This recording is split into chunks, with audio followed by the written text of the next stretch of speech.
네, 오늘 우리가 살펴볼 말씀은 누가복음 16장의 불의한 청지기 비유입니다. 예수님의 비유 말씀 중에서 어쩌면 가장 난해한 말씀 중에 하나입니다. 어떤 부자가 있는데 그는 청지기 하나를 두고 있었습니다. 청지기는 집사를 의미합니다. 주인의 집, 재산, 종 등 모든 것을 맡아서 관리하는 사람입니다. 그런데 관리할 때 주인의 권한을 어느 정도 위임받아서 관리합니다. 즉 인사권이나 재산권의 행사가 가능한 수준인 것이죠. 지금으로 따지면 정말 큰 부자일 경우 기업체의 전문 경영인 CEO 정도 될 것입니다. 소유를 하진 않지만 관리를 할 권한이 있는 사람인 것이죠. 그런데 이 청지기에 대해 안 좋은 소문이 들린 겁니다. 주인의 돈을 사용한다는 소문인 것이죠. 주인은 이 청지기에게 해고를 통보합니다. 그러자 이 청지기는 고민을 하는 거죠. 나는 어떻게 먹고 살아야 되나. 그러다가 생각해낸 방법이 사람들에게 은혜를 베풀자.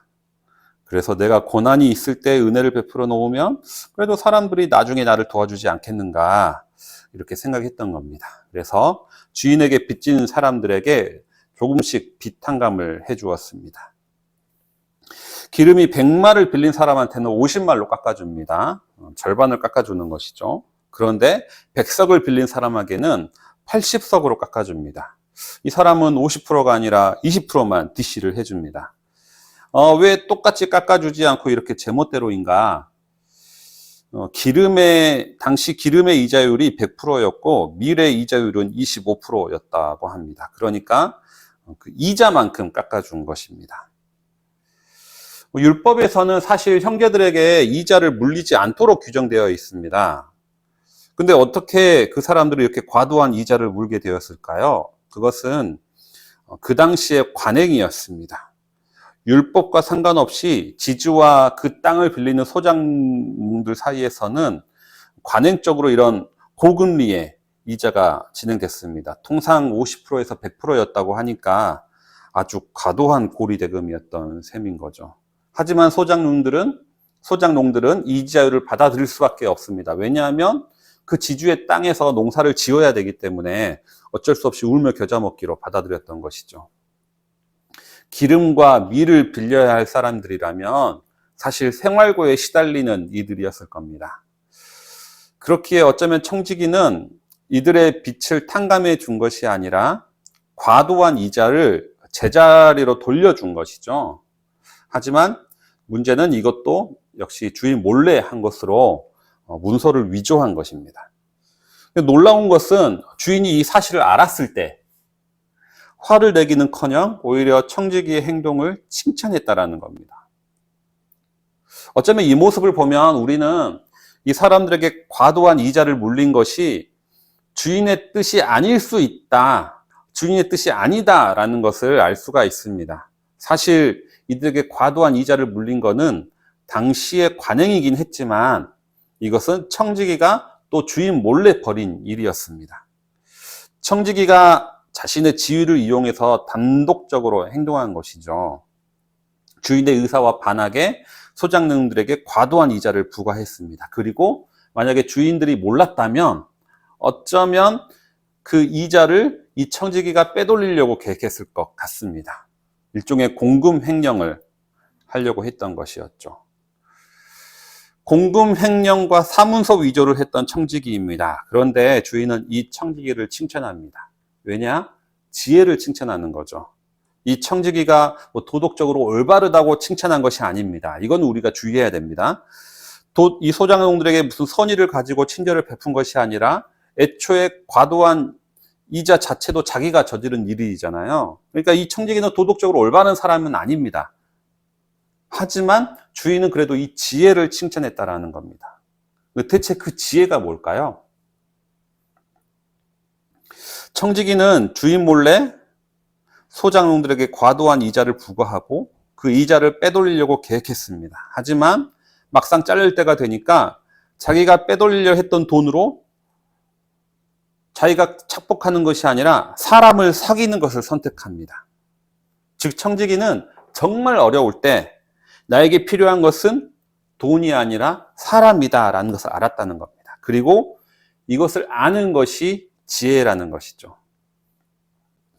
조선 후기에 거상인 임상옥의 일대기를 다룬 드라마, 예전에 상도라는 드라마가 있었습니다. 그 드라마에 보면 임상옥이 이렇게 말합니다. 장사는 이문을 남기는 것이 아니라 사람을 남기는 것이요, 이렇게 얘기를 합니다.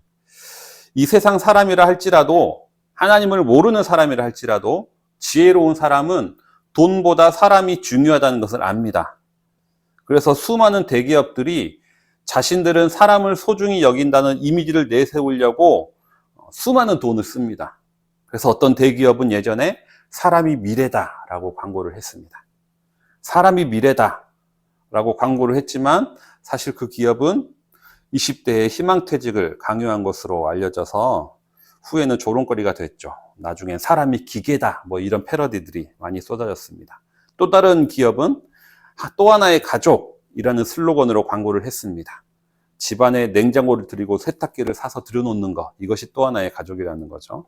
또 어떤 기업은 어려운 이웃들에게 차를 선물하는 기프트카 캠페인을 하기도 했습니다. 이 모든 것들이 우리 기업은 돈보다 사람을 중요시합니다 하는 그런 기업의 이미지를 심어주려고 했던 것들입니다. 하나님의 사람은 돈보다 사람을 더 중요시 여겨야 됩니다. 하지만 세상의 지혜를 가진 사람 역시 돈보다 사람을 더 중요하게 여기는 것이 더 지혜롭다는 것을 압니다. 그래서 그것을 이용해서 더 많은 돈을 버는 것이죠. 이 이야기를 마치신 후에 하신 예수님의 말씀은 사실 더 충격적입니다. 뭐냐? 이 세대의 아들들이 빛의 아들들보다 더 지혜롭다, 더 슬기롭다, 이렇게 말씀하시는 것이죠. 즉, 빛의 아들들은 이 세대 아들들한테 배워야 된다라는 겁니다. 뭘 배워야 되느냐? 지혜를 배워야 된다라는 거죠. 돈보다 사람을 더 중요하게 여기는 이 지혜를 배워야 된다. 그 다음에 예수님의 충고가 우리를 더 어렵게 만드는 거죠. 그 다음에 이렇게 말씀하십니다. 불의의 제물로 친구를 사귀어라. 불의의 제물로 친구를 사귀라. 이거 대체 무슨 말입니까? 불의의 제물로 친구를 사귀라는 말이?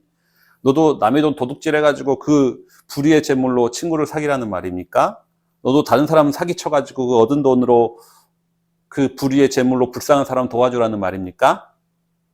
아닐 겁니다. 무슨 말일까요? 불의의 제물로 친구를 사귀라는 말은, 여기서 불의의 제물은 나쁜 짓을 해서 얻은 돈을 말하는 것이 아닙니다. 예수님은 재물 자체를 불의하다고 보십니다. 오늘 본문의 다음 구절인 13절에 보면 예수님은 하나님과 재물을 겸하여 섬길 수 없다라고 얘기를 하시거든요. 즉, 하나님과 재물을 겸하여 섬길 수 없다면 재물은 하나님의 반대편에 있는 겁니다. 그러니까 재물 자체는 하나님의 반대편에 있는 것으로 그것이 이미 불의한 것이라는 거죠. 선한 재물과 나쁜 재물이 있는데 나쁜 재물로만 친구를 사귀라는 말씀이 아니라 재물 자체가 불의하다라는 말씀인 겁니다. 오늘 말씀을 공동번역으로 보면 세상의 재물로 친구를 사귀어라, 이렇게 이야기를 하고 있습니다.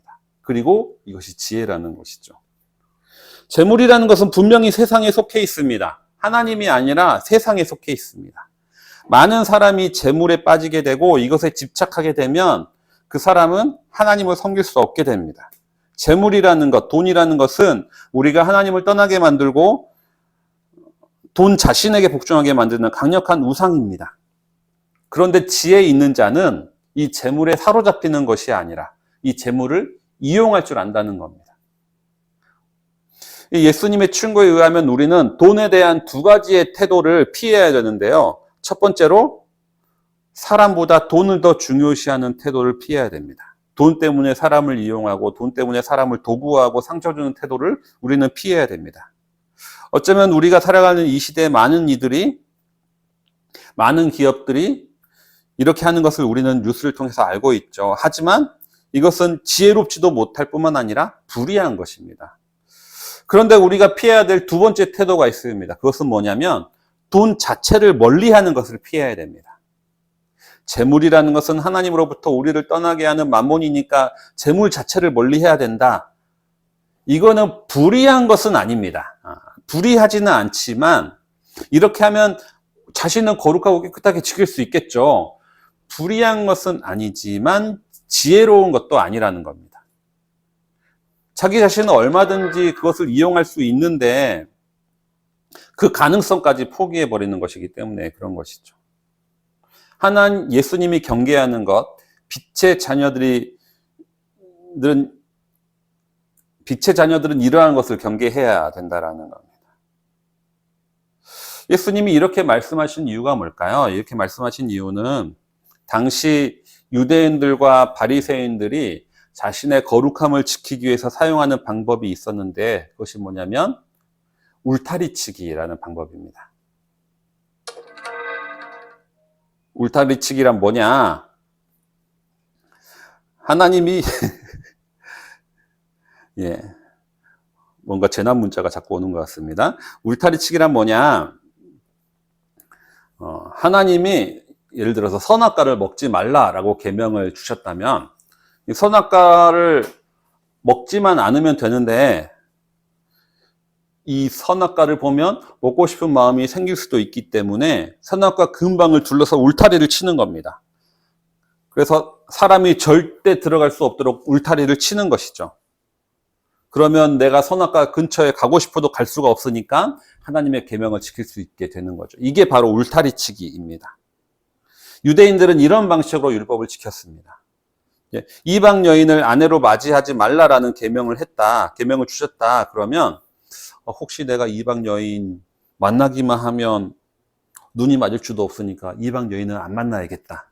혹시 내가 이방인하고 친하게 지내다가 자녀들끼리 친해지고 막 혼담이 오고 할 수도 있으니까 아예 이방인하고는 친해지지 말아야겠다. 이렇게 이방인 자체를 안 만나게 만드는 거죠. 울타리치기인 겁니다. 율법에서 부정한 음식을 먹지 말라 하니까 내가 나만 부정한 음식을 먹지 않으면 되는데 이방인과 함께 식사하다 보면 나도 모르게 부정한 음식을 먹을 수도 있지 않을까? 먹고 싶은 마음이 생기지 않을까? 그러니까 애초에 이방인과 식사 자체를 안 하는 겁니다. 사회생활을 하다 보면 안 만날 수가 없잖아요. 어쩔 수 없이 이방인과 접촉도 해야 되고 그러다 보니까 그래서 생겨난 것이 정결법이죠. 아예 밥 먹기 전에 손을 씻고 먹으라는 겁니다. 이방인하고 접촉할 수 있을지도 모르니까 울타리를 이렇게 치는 것이죠. 그러므로 인해서 하나님의 말씀을 거절을 하고 싶어도 거절할 수 없도록 울타리를 쳐버리는 겁니다. 이게 울타리치기 방식인 것이죠. 그런데 이것은 돈에 대해서도 마찬가지였습니다. 뭐냐면 돈은 부정한 것이다. 돈의 우상에 빠져서는 안 된다. 라고 말씀하시니까 바리새인들은 아예 가난하게 사는 것을 자랑스럽게 여겼습니다. 울타리치기를 한 것이죠. 그런데 문제는 이렇게 울타리를 치는 이유가 무엇입니까? 결국 울타리를 쳐야만 자기 자신을 거룩하게 지킬 수 있다는 것은 내 안에 울타리를 넘어가서 죄를 저지르고 싶은 욕망이 있다는 것을 인정하는 꼴인 거잖아요.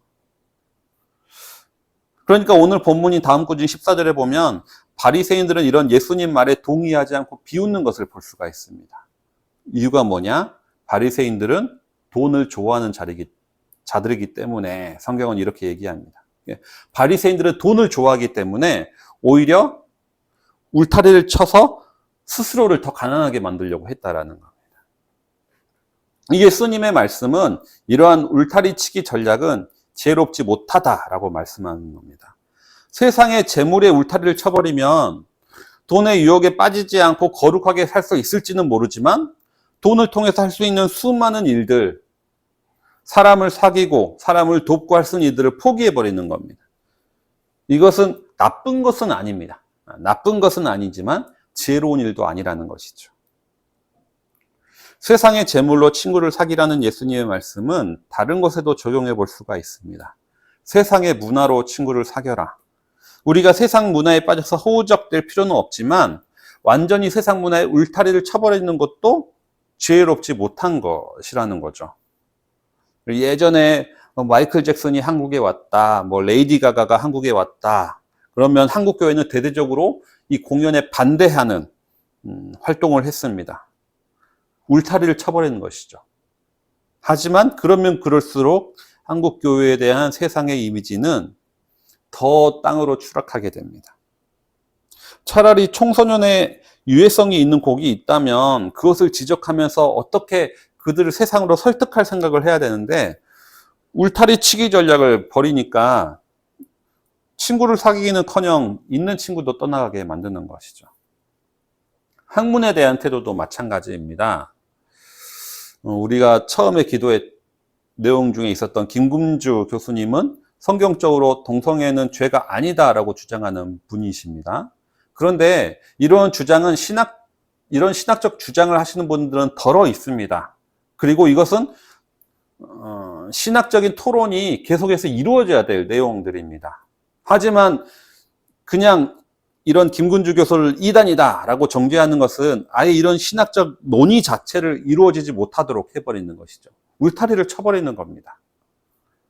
이렇게 해버리면 나중에 한국 개신교가 동성애를 죄다라고 얘기할 때 이렇게 신학적 논의가 우리 안에 충분히 이루어졌지만 결과적으로 그래도 죄다라고 말하는 것하고 논의 자체를 금지시키는 것하고 세상에서 볼 때 어느 것이 더 설득력 있겠느냐 고민해 볼 필요가 있다는 것이죠. 말씀을 정리해 보겠습니다. 많은 이 시대의 사람들은 물질의 본질이 불의한 것임을 모른 채 그것에 빠져서 허덕입니다. 이들은 사람보다 더 중요시하고 사람을 도구화하고 이 세상을 파멸로 이끌어가는 것이죠. 하지만 그 중에서도 지혜로운 사람들은, 지혜가 있는 사람들은 돈보다 사람이 더 중요하다는 것을 압니다. 이 세상 사람이라 할지라도 지혜 있는 사람은 돈으로 친구를 사귀는 지혜가 있는 것이죠. 그리고 예수님은 빛의 자녀된 우리도 이러한 지혜를 본받아야 한다라고 말씀하십니다. 불의의 재물로 친구를 사귀라는 말씀은 재물의 속성이 하나님께 속하지 않은 불의함이라는 것을 깨달은 말과 동시에 그럼에도 불구하고 그것을 이용할 줄 아는 지혜가 있어야 된다라는 말씀입니다. 이 두 가지를 함께 기억하시면서 울타리 안에 나의 안전함만을 추구하는 것이 아니라 울타리를 넘어서서 이웃들에게 하나님의 나라를 전하며 살아가시는 우리 모든 성도님들 되시기 바랍니다.